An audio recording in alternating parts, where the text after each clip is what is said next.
शौहर की खामोशी का मतलब क्या होता है? अक्सर मर्द ये नहीं समझ पाते कि खामोश रहना मसले का हल नहीं होता। जिम्मेदारी पूरी करना जज्बाती मौजूदगी नहीं होती। बहुत से मर्द ये समझते हैं कि मैं तो घर पे मतलब सामान वगैरह ला रहा हूँ, नीड्स को पूरा कर रहा हूँ, साथ रह रहा हूँ, फिर मसला क्या है? मगर औरत का दिल पूछता है कि तुम मेरे साथ कहाँ हो? ईमान और ताल्लुक़ का पहलू कुरान में मियाँ बीवी को सुकून कहा गया है, सिर्फ बंधन नहीं।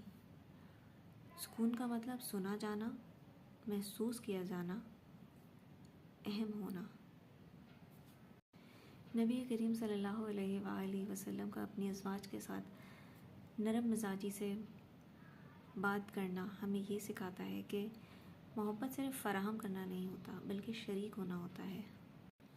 हम पेरेंट्स को ये सब तो समझाते हैं कि बच्चों की तरबियत कैसे करनी है, बच्चों को कैसे संभालना है, बच्चों को कैसे समझाना है, एंगर इश्यूज़ और ये सब, बच्चों के कैसे टैंट्रम्स को हैंडल करना है। लेकिन हम ये सब कुछ करने से पहले पेरेंट्स के ख़ुद के ताल्लुक़ को क्यों नहीं वैल्यू करते कि उनके ताल्लुक़ में अगर कहीं कोई वॉल है, कोई ऐसा हासिल है जिसको नॉट है, जिसको खोलने की ज़रूरत है, आपस में उनको बात करने की ज़रूरत है, तो पहले वो क्लियर होना चाहिए ताकि हस्बैंड और वाइफ दोनों एक ट्रैक पे हों।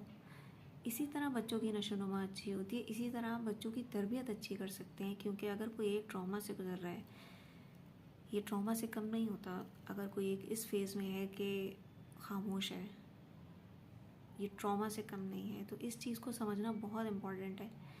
पेरेंटिंग में हमें सिर्फ बच्चों पे ही बात नहीं करनी होती है, पहले हमें ये भी समझना होता है कि उनकी आपस की ज़िंदगी कैसी है जो पेरेंट्स बन गए।